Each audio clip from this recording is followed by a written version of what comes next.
Welcome, everybody. I see that people are coming in right now. I'm going to start with the welcomes as people are coming in, and then we'll get started. So, welcome back. For those of you who have been here last week, I'm glad you came to the second webinar. For those of you who this is your first time, maybe you heard about this through the Healthy Building webinar series, maybe you've heard it through the grapevine. Either way, we're really glad to have you, so thank you for coming. For those of you who are new to the Grand Rapids 2030 District, I want to let you know that the Grand Rapids 2030 District works to reduce the carbon footprint of the built environment in Grand Rapids. And the cannabis industry has a huge opportunity to be a key player in this conversation. So that's why the Grand Rapids 2030 District is helping the cannabis industry track and manage your energy use. And that's one of the many things that we're doing to help you from a resources perspective and from a tools perspective. So this webinar series is here to help unpack and help you better understand topics which you have let us know that you want to hear about. So that being said, there'll be a follow-up webinar, there'll be a follow-up email about this webinar. So make sure you fill it out, let us know what you thought in the survey so that we can best help support you moving forward in the sustainability context. So a few housekeeping before we begin. The questions will be put in the Q&A boxes. So if questions come to mind as you hear this presentation, just fill them out in the Q&A and send them through. And during the Q&A at the end of the conversation, we'll make sure to elevate your questions to the panelists. And the chat is for you to use. So make sure you take advantage of that. You will see that you can either send it to an individual person, to only the moderator or the panelists, or to everybody. Sometimes it takes a little bit of getting used to, so just be mindful of that detail. And so for last week, if you were here last week, we spoke about the city land zoning requirements, the relicensing requirements, the social equity targets for the city of Grand Rapids for the cannabis industry. But this week, we are so happy to talk about the cannabis sustainability requirements specifically and what metrics matter for you to keep track of as you're moving forward with your business. So mark your calendars for the next couple of weeks on Tuesdays at 3 p.m. for about 2 to 3 months because we have these things planned out. We're really excited to be able to support you folks. And the registration will always be available on the Grand Rapids 2030 District website page. Joao, can you go to the next slide, please? So for introductions, my name is Jillian Gim. I'm the moderator for this discussion today, and I'm the program manager for the 2030 District. And today we have Joao Oliveira, who is an energy and performance managing specialist at the City of Grand Rapids, and Alison Waske Sutter. And she's the sustainability and performance managing officer for the City of Grand Rapids as well. So I'm going to turn it over to Alison to start us off. Thank you so much for being here, folks. We're really glad to have you. Yeah, thank you, Jillian. We're excited to be here as well. So I just wanted to take a moment to say hello, appreciate all of the participants joining us today to talk a little bit about this topic. And before I turn it over to my colleague, I just wanted to introduce myself if I haven't met you yet. And a couple of framing items. If you're not familiar with the City of Grand Rapids strategic plan, we passed it April of 2019. I encourage you to check it out. We have 6 core values, one of which is sustainability and one is also equity. And then our plan is organized in 6 different priorities, and there is one specific to health and environment. And in that priority, the very first objective is to reduce carbon emissions and enhance climate resiliency. And the strategies and the metrics that you will find in that section of the report are really what are driving our work in the Office of Sustainability and Performance Management.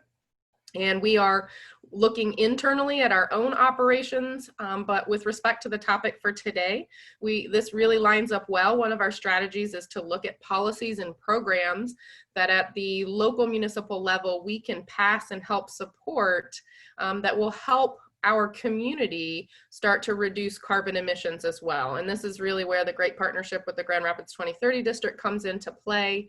And the information you're going to receive today in our City Commission passing the licensing ordinance with respect to the cannabis industry and including environmental sustainability requirements is really being driven by that commitment. And you can find a little more information about that in our strategic plan if you're interested in that. And I'm hoping that many of you were able to participate on the webinar last week where the social equity components that Jillian mentioned were covered. If not, I'm sure they have a recording that you can access. But when it comes to sustainability, environmental sustainability and social equity are two core components of that. And being very mindful of vulnerable and marginalized populations that have had disparate impacts around marijuana and the history, and really wanting to lift up our communities of color and help support local entrepreneurs getting involved in this space, and being mindful of neighborhoods and how our community is developing and thoughtful about our residents. So I really encourage you to check that out if you didn't have a chance to participate. But with respect to today, I'm excited to turn it over to Joao. He has been on my team for just about a year now and joins us from Brazil. And I always share with people a reminder he shared with me. Is his name for pronouncing it, it's like saying the word usual, but dropping the U. So just a little tit if you were curious about that. So super excited, and Joao, go ahead and take it away. Thank you, Alison, and thank you, Jillian, Sherry, Morgan, and Wendy for putting up together this webinar series and for having us today. So as Alison mentioned, my name is Joao Oliveira. I have been working with the city of Grand Rapids for almost 1 year now, and I work as an energy and performance management specialist with the city. As Alison mentioned as well, sustainability is one of the main core values that we have in our strategic plan. So this topic is really important. And with that, I'm gonna start my presentation. So for the agenda today, what we have is just, I decided to divide up this presentation in two sections. The first one is an overview about the cannabis industry. So these are going to be the foundations of the questions that we're going to ask. Why do we have these requirements in our license ordinance? So we're going to talk about the energy consumption for the cannabis industry, wastewater, solid waste, as well as measures to bring more efficiency onto this industry as well. And then the second part is going to be the sustainability requirements that we have in our licensing ordinance. So we're going to talk about the 2030 district, the Energy Star Portfolio Manager requirement, the energy load prediction, sustainability plan, ASHRAE audit, and the renewal process as well. So the first thing that I would like to introduce to you guys is this cannabis guide, and that is going to be released soon in the USGBC website. So it's really exciting. It has most of the information that I'm going to be providing here today about sustainability practices, best practices for the cannabis industry. So I really recommend you guys to check it out when it's available. It's going to be available soon in the following weeks. So just to initiate, we have energy consumption for the cannabis industry. So as you can see in this slide, we have that as an indoors agriculture system, you know, they may operate 24 hours a day. And due to the process that they have, the flowering process and the vegetative process that it is required for the plants, it needs a lot of lighting, heating, ventilation, and humidification, which makes this industry very energy intensive. So in terms of comparison, when we look at, for example, hospitals, and we compare the energy use intensity that we have for the cannabis industry, we have that for each square feet of cannabis buildings used for cannabis grow, we have 10 times more electricity use when compared to a hospital, for example. Also important to mention that cities like Portland reported several power outages related to the cannabis growing facilities back in 2015. And also in Denver, Colorado, 45% of the increase in electricity in 2016 was due to cannabis growing facilities as well. So just to give you proportion of the amount of electricity consumed by this industry, we have that in 2017, we have 1.1 million megawatt hour of electricity consumed by the cannabis industry. That would be equivalent to almost 93, that would be energy equivalent to power 93,000 homes in the US. And the emissions associated with this would be equivalent to almost 93,000 cars as well. So these are the main reasons why we we needed to include sustainability requirements in our ordinance. So when we look at the wastewater, we also see a large scale, we also see that these facilities, they use large amounts of water withdrawal and disposal. So it is important to have this addressed to avoid problems for our bodies of water, rivers that we have in the city as well. So we have two main regulations. We have one main federal regulation, the Clean Water Act, that established the basic structure for regulating discharges of pollutants, common pollutants into the United States. And also in Michigan, the Department of Energy, Great Lakes and Environment, Great Lakes and Energy, EGLE, they recently released a manual about how to dispose of, how to do the disposal of this water, specifically for the cannabis industry. So I put the link on the last, on the bottom of this page. And also in Grand Rapids, we have our, in our code of ordinance, the chapter 27, we talk about the sewage disposal system. So that's where we set the rules and regulations about how to dispose these wastewater materials. When we talk about solid waste, we also see, large amounts of solid waste created by this industry, mainly, by spoiled leaves, spoiled trees, plants.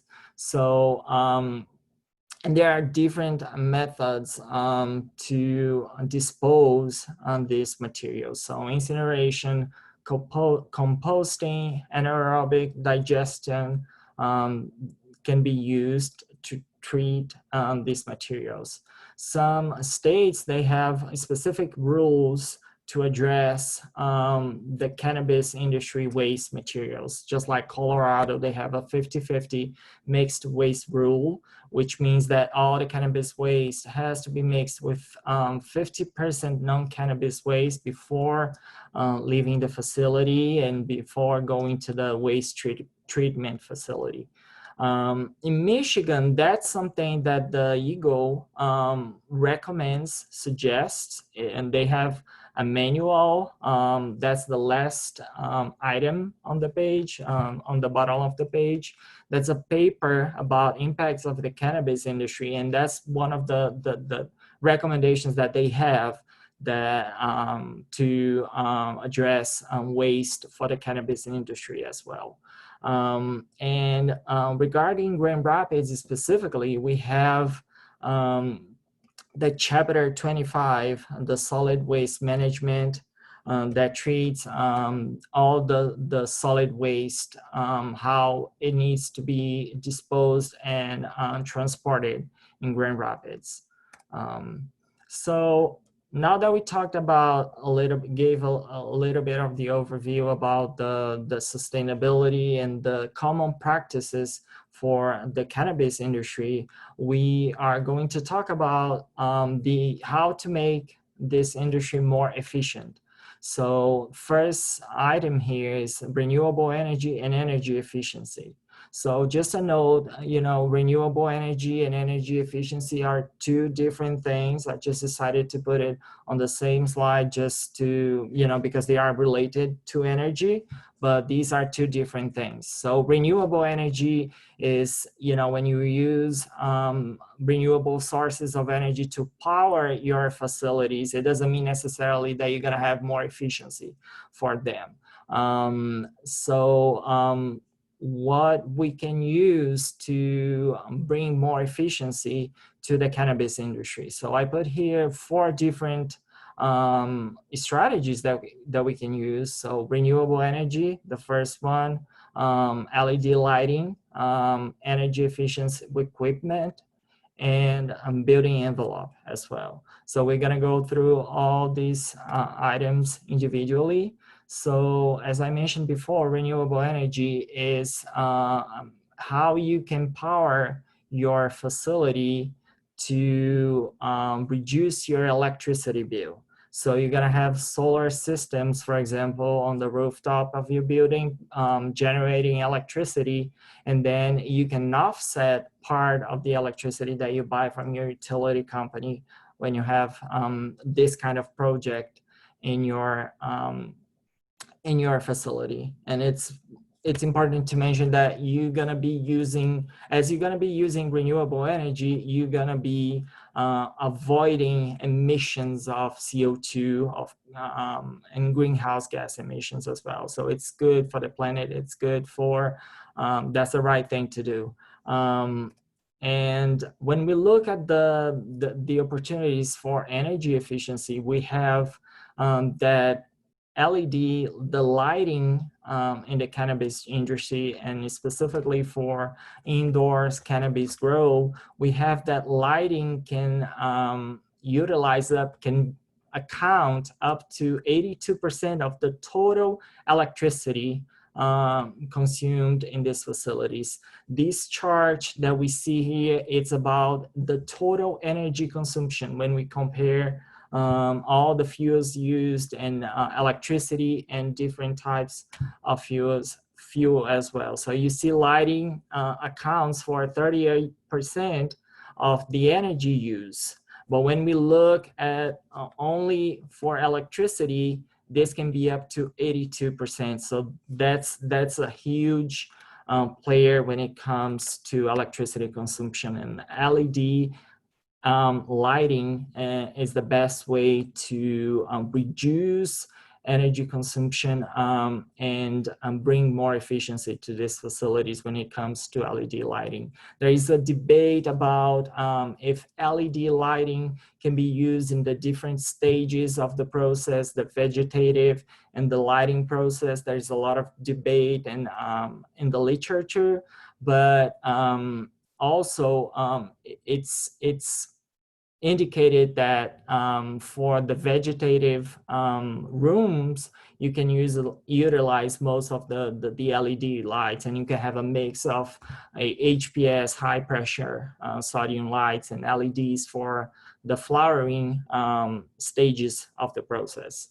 And this specific study from the American Council of Energy Efficiency Economy indicated that if you apply this type of range, you can have lighting savings, electricity savings of up to 40% for your facility.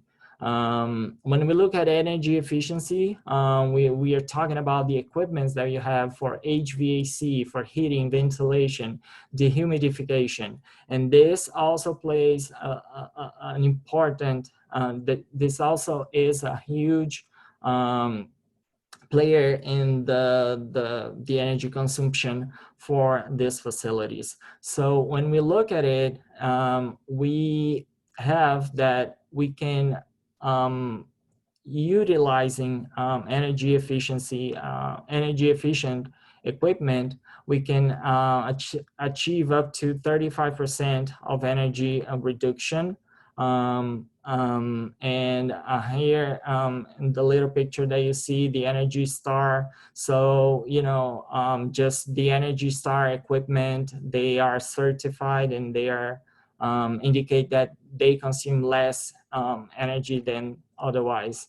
So when we combine these two together, the lighting and the HVAC efficiencies, we can lead to an energy savings up to 30% for the total facility. So it's energy that you're not wasting, and that's money that you are not wasting as well. So, and when we talk about building envelope, it's just like how to keep your building sealed with the right insulation, so you're not going to have huge increases of electricity consumption and energy consumption during winter times and summer times. So these are some of the energy efficiency measures that I would like to highlight. And I believe that the USGBC are going to be providing more information about some of these energy efficiency measures in the following webinars. So I encourage you guys to keep, participating in these webinars as well. So, and when we talk about water efficiency measures, what we are talking about is how to save the water that you use and how to reutilize or recycle the water that you're using in your facilities, because sometimes you have to use a lot of water depending on the size of your facility. So minimize wastewater is the best practice that you can do. Just don't use, don't waste water. Recirculating and recycling systems and reservoirs are the best practices when it comes to water efficiency measures.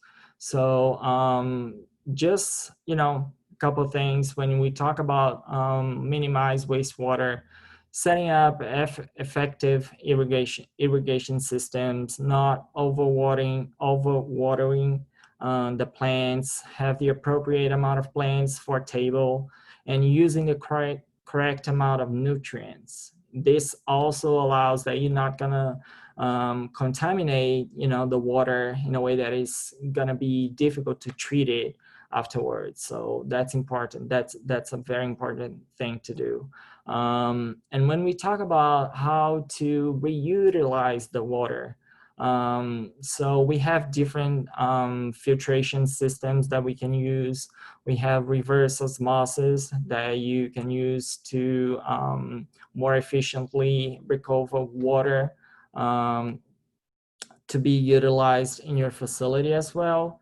And you need to have a way to storage this water for your facility. So depending on the size of your facility, you're gonna need reservoirs for your water that was filtered and treated to be reutilized. So these are some of the water efficiency measures that we have.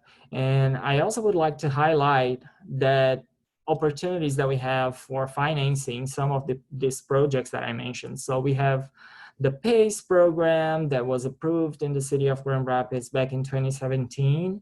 And that's a financial tool that allows owners to finance their energy efficiency projects with no upfront costs, and always with a positive cash flow and energy savings. The Michigan Saves as well, that's another tool that can be utilized. And when we talk about renewable energy projects, we focus on solar. We can utilize a power purchase agreement mechanism that again avoids the upfront cost of the system, and you can be paying a levelized cost of energy or electricity that usually is cheaper than the utility rate. So, and also we have rebates opportunities for from our utility companies. I put the links of the rebates webs on the company's websites, our electricity utility company, Consumers Energy, and our gas utility company, DTE Energy. So now we are going to talk about the sustainability requirements that we have in our ordinance. Now we know why we should have these requirements, because this industry is very energy intensive, and we need to guarantee that the city of Grand Rapids is not gonna have, for example, power outages, just like other cities have experienced because of the high electricity consumption. So the first requirement that we have is all the establishments shall enroll in the 2030 district prior to operation. So this is important because the main goals of the 2030 district is to reduce building energy use, water consumption, and transportation emissions within the city of Grand Rapids. So that's the program, and that's what we think it needs to happen to avoid an explosion, an increase in demand in electricity in our building sector for Grand Rapids as well. I have the link to the website, and here you're also going to find a lot of information, tools, resources about the other programs that the USGBC provides. So it's a very important opportunity for the cannabis facilities. Okay, the next requirement that we have is that all the energy consumption data shall be reported via Energy Star Portfolio Manager on an annual basis, and no later than 16 months. Just a second. Sorry. 16. Oh, sorry for that. No later than 16 months after operations commence. So the Energy Star Portfolio Manager is a tool created by the Environmental Protection Agency that helps you track your energy consumption, and it has two main primary functions. One is a management tool, so you can access whole building energy and water consumption. You have information about your energy use intensity, and then you can track green power purchase and create reports. And then you can compare year by year your electricity consumption and see how efficient you are. And it also serves as a metric calculator. So you have the possibility of having your data as weather normalized, which is the best way to compare year by year electricity data. So going to the next one, we have that before, at the time of the cannabis license application, the applicants must submit an analysis of predictive energy load, including energy use intensity. And that's something that is going to be that's going to be another topic for an upcoming webinar with the UCGBS.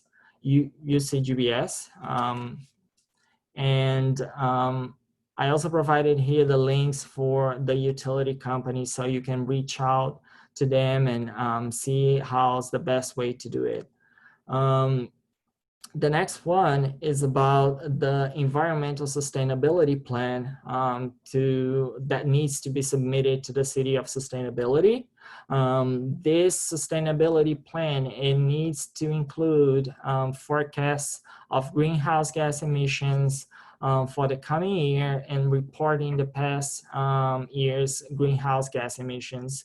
identify water efficiency measures planned, and all the pollutants that you have for wastewater and toxins as well.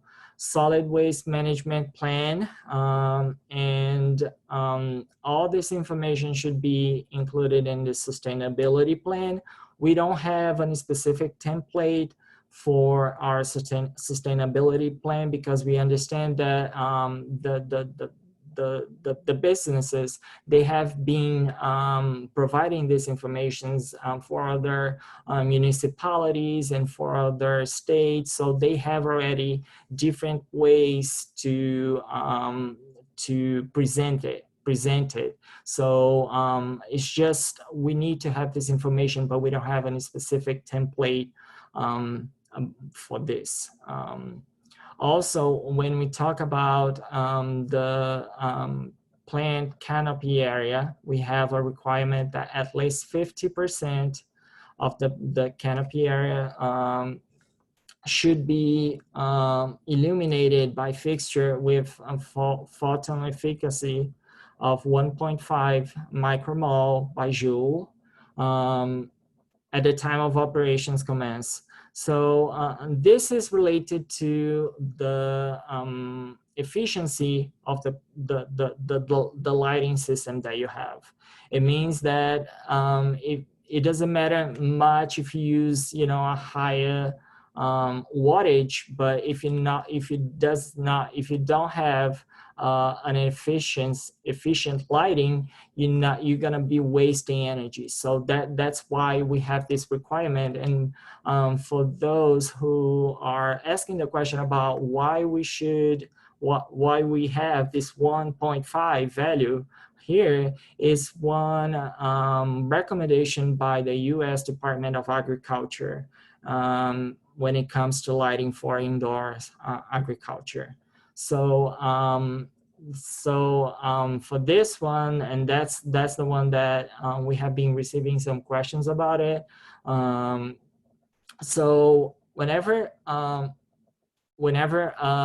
applicant initiates the operation within 60 months after the beginning of the operations, they need to submit a whole building energy audit, ASHER level 2, to the city, to the Office of Sustainability.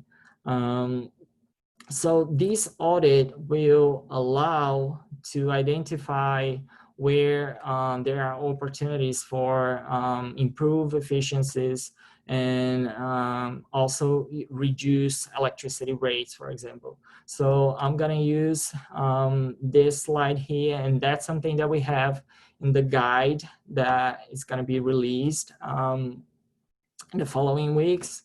So when we look at the level 2 ASHRAE audit, we have that this audit includes detailed energy calculation and financial analysis, and it also evaluates your rate structure from utility company, and it can provide opportunities to reduce your bill as well.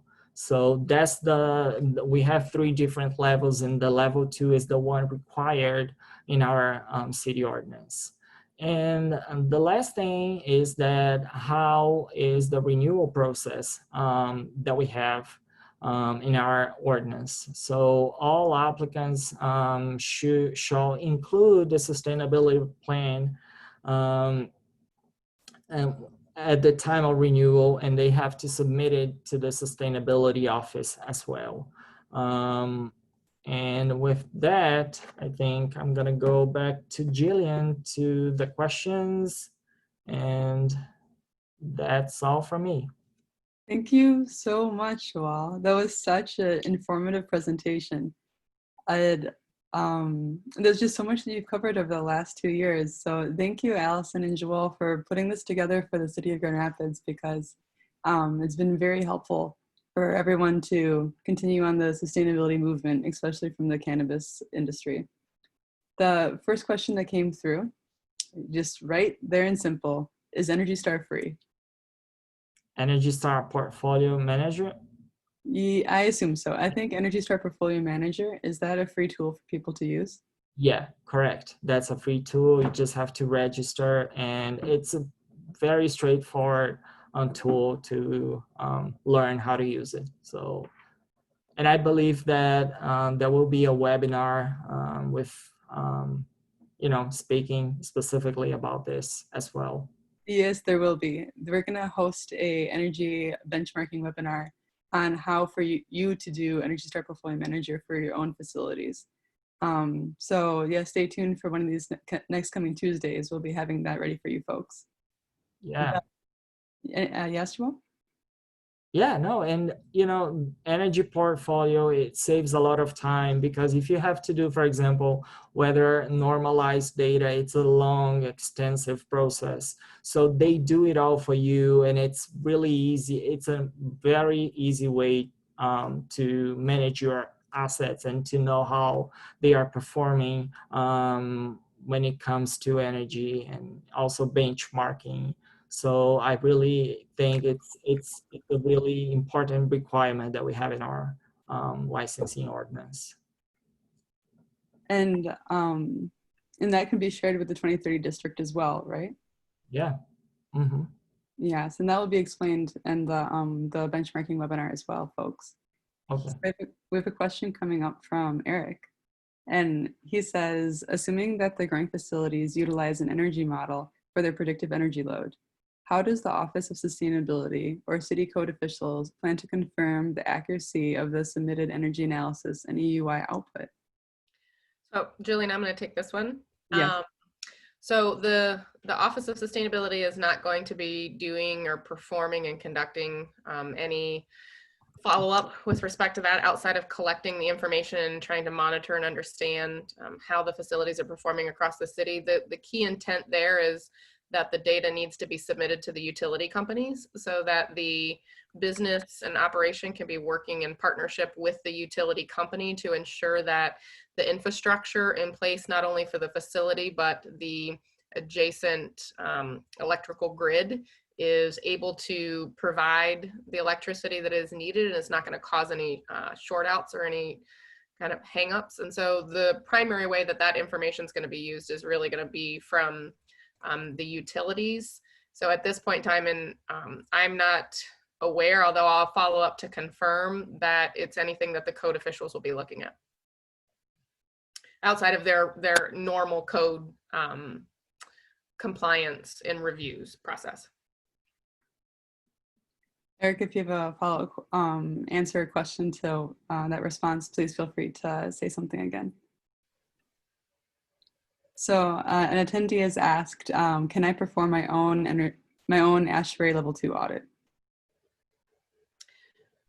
So that's a good question. I got to go back and confirm the way our licensing ordinance is written, but I believe the answer is no, that it needs to be conducted by an outside third party that can certify that the audit has been completed in a manner that meets all of the specifications for the audit.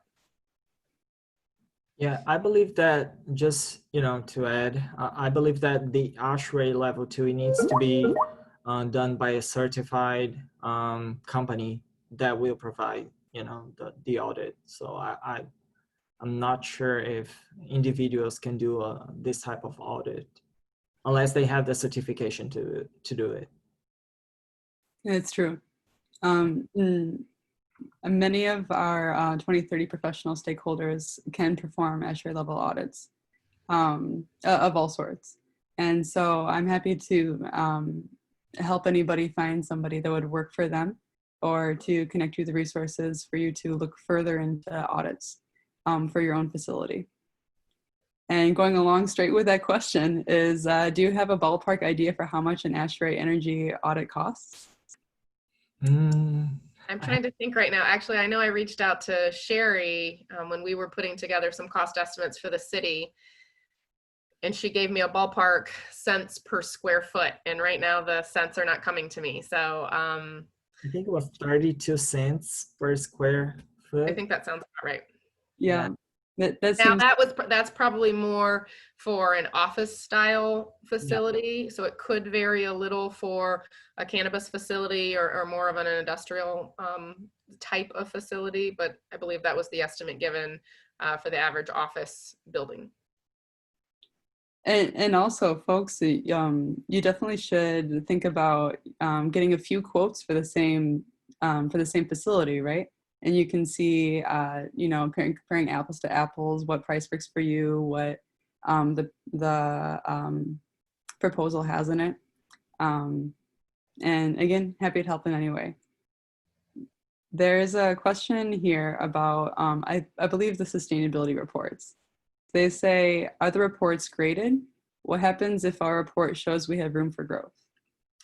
So no, the short answer is the reports are not graded. I think at this point in time, the key to the reports are just to help the city understand your operations and how you're addressing sustainability. And so I'm sure we'll learn many things from you as operators, to the extent that perhaps there's an area where we have some resources or some additional connections that we can help make for opportunities for improvement. We'd be happy to do that, but there's no grade or level or anything shared beyond the report being submitted and confirming that the required elements of the report are included.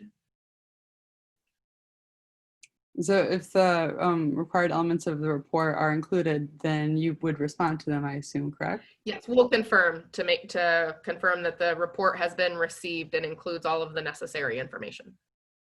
Okay. So, and a question came through from Carissa.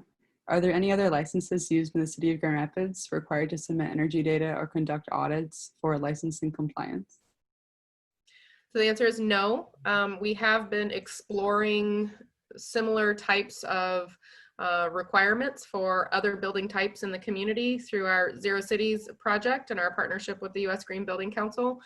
We are evaluating some other energy benchmarking and transparency policies that have been implemented in different cities that do require the submission of 12 months of energy data, similar to what is being required in the licensing ordinance here, and also exploring and looking at some opportunities for other types of energy efficiency audits, whether it's for rental certification properties or other types of building facilities. So that's definitely something that is on our radar and that we are looking at. And Chris, if you want to follow up with anything, feel free to respond again. Diana asks, are BAS or BAS systems being used? Are there any requirements for building automation? So I assume, yeah, building automation system is what you're referring to. And so that is not a requirement in the licensing ordinance. So that is at the discretion of the operator if they want to include a building automation system. There actually will be a deep dive into building automation coming up on one of these Tuesdays. Just for you, the audience, to further understand the benefits of it and under what circumstances you would want to have one for yourself. So yeah, that's coming up, and I think in like 2 or 3 Tuesdays. So just so you guys know. And another question is, what is the city going to do with my energy info? Will it be public? So in terms of doing with the data at this point in time, really just understanding energy use for our own purposes and tracking how intense the industry is, and probably doing some benchmarking against other communities that are similarly tracking information to see how we're performing, but have no intention of going out and making reports on any of the data that is received, or actively, it's not going to be put on a website, it's not going to be shared in any way outside of the submission and having it on record with our office. But I will state that typically almost all information that is submitted to a city is discoverable if somebody were to submit a FOIA request, a Freedom of Information Act request. That typically there are very few circumstances where information is protected due to legal negotiations. At this point in time, I don't have any reason to believe that somebody is going to submit a FOIA request on that, but we don't have any, we are not planning to disclose the information in any way on a website or to anyone else. Because Alison, what you were saying earlier about the context of it all, Joao, at the very beginning of your presentation, you were explaining why other cities wish they had been more aware of the energy use of the cannabis industry. Can you explain that a little more? Well, I think in general, just communities looking at wanting to help reduce carbon emissions across the community. So a lot of work is being done in that area. And with the introduction of this industry, which is really something great for the local economy, and we're super excited to have all of you that are looking to open and operate your facilities here. Very grateful for that. I think just understanding how this might impact our carbon footprint of our community and how that may grow based on this industry, and continue to help explore ways to support the industry in reducing those carbon emissions affiliated with such an energy intensive process. For sure. So could you please review what needs to be sent and shared before operations commence, and what needs to be shared before 16 months of the relicensing? Joao or Alison, either? So before the operations commence, and I think actually when you submit your application, you have to submit the energy prediction load. That's one thing, that's one document. And the second one is the sustainability plan with information about the emissions and the wastewater and the solid waste management plan as well. So that's before the operations start.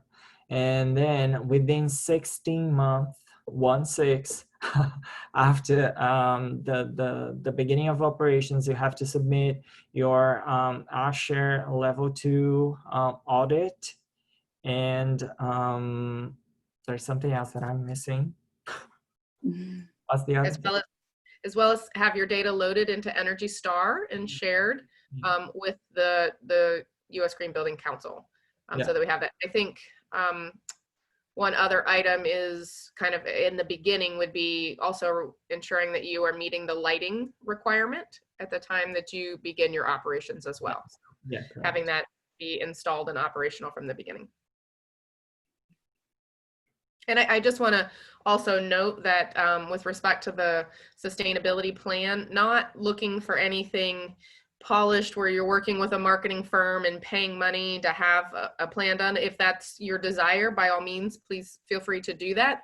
But with respect to the requirement for submission to the city, it can be pretty bare bones and doesn't have to be anything designed in any way, really just kind of hitting on the key topics, and particularly for the first one, just indicating the design elements that you're putting into the plan and your expectations and estimates for your energy consumption and carbon emissions estimates for the design of your facility. But just wanted to share that it doesn't have to be anything real formalized.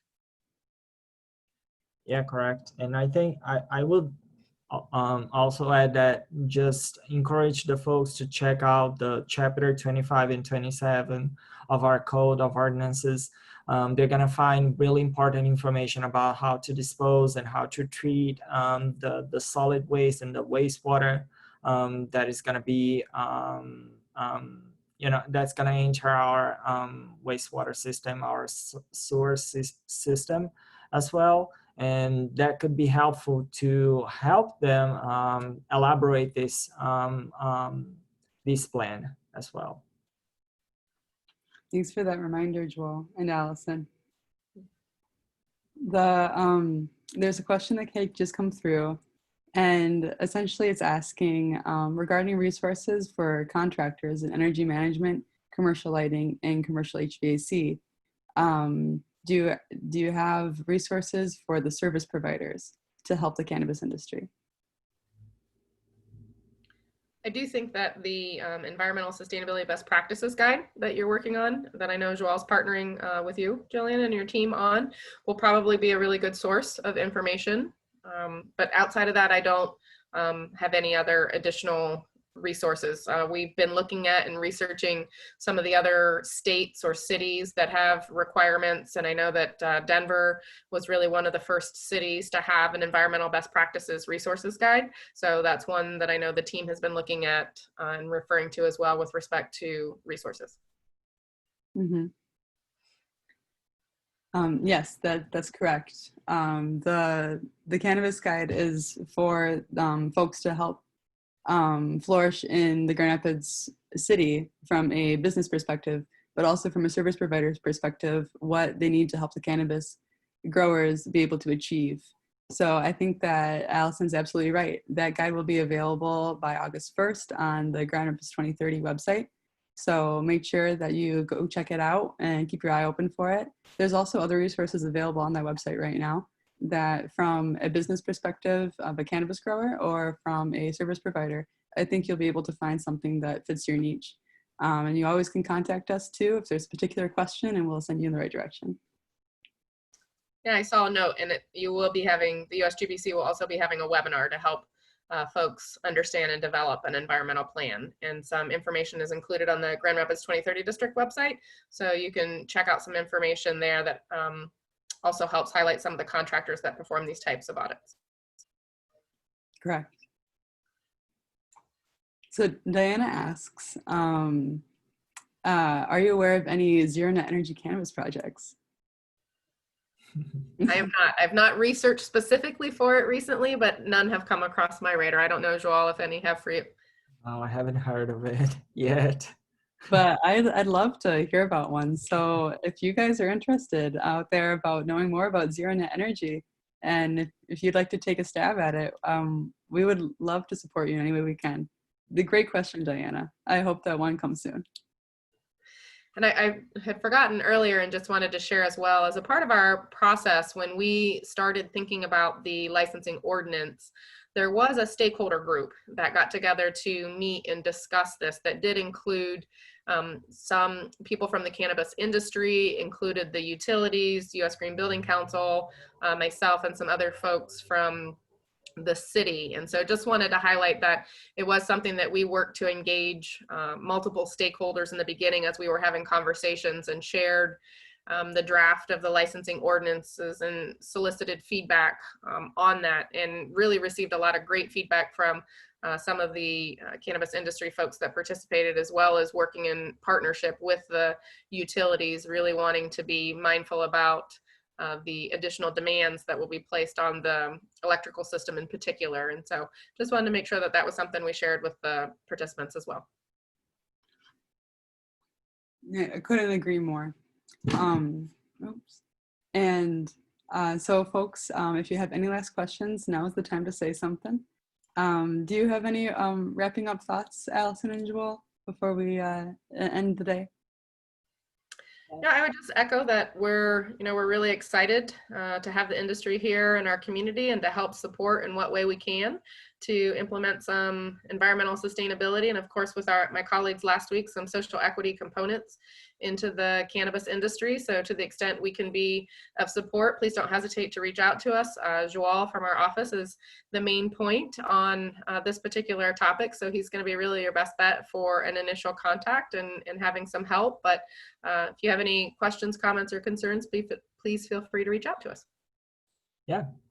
And for me, I think I really would like to highlight, the energy efficiency opportunities that we have. I think there is a quote that I really like that says that you're paying for the energy efficiency whether you have energy efficiency projects or not. So it's really important that this industry and other energy intense industry utilize the resources available, the financing tools available to really develop these energy efficiency projects. And we can help them, we can connect them to some of the folks that we know in this industry as well. So just would like to highlight that.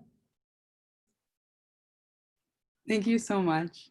Joao, would you mind going to the next slide, please? Yep. I really do want to reiterate how thankful we are to have both of you on the call today. It was such an informative presentation that you put together, Joao. And so folks, if you ever want to revisit this and something comes to mind, you're like, oh, what did Joao say? You can go onto the recording, which will be on our YouTube page, as well as embedded into our website. So there's 2 places, you can't miss it. And also the slides themselves will be available, including the hyperlinks. So you can go to any of the amazing resources that Joao had put together for y'all. And lastly, if you can you like flip one more time back just once? Take a look. Those are their contact information if you want to get a hold of Joao personally to make sure you're doing everything right. And okay, back over, please. Thanks, Joao. So thank you for coming to our second webinar series. Again, there's plenty more. We got lined up all the way through August into September. So next week, mark your calendar for the same time, the same day, but just next week for Smart Business. Manage your electrical use in alignment with community goals. We're going to be talking about the incentives that come along with energy management. We're going to be talking about actual energy management and how to be smart about what you do with your scheduling, what do you do with your equipment, what do you do with your plants to make sure that your yield is optimal as well as your energy bill. And you can do both. And you can also be a good community steward too. Being a good neighbor for Grand Rapids is what we really want to see from our cannabis industry. And we're so thankful that you're here. So there's going to be a survey coming up and a follow-up email. Fill it out. Let us know what you thought. Let us know what you want to see more of, because we do read those and we do listen carefully. We make sure we get you the resources that you want to see. So thank you to our visionary sponsors, and thank you folks for coming. Once again, thank you to our speakers. And I'm just going to say that we're really grateful to have you, and can't wait to see you again. Take care. Thank you. Thank you, everyone. Bye. See ya.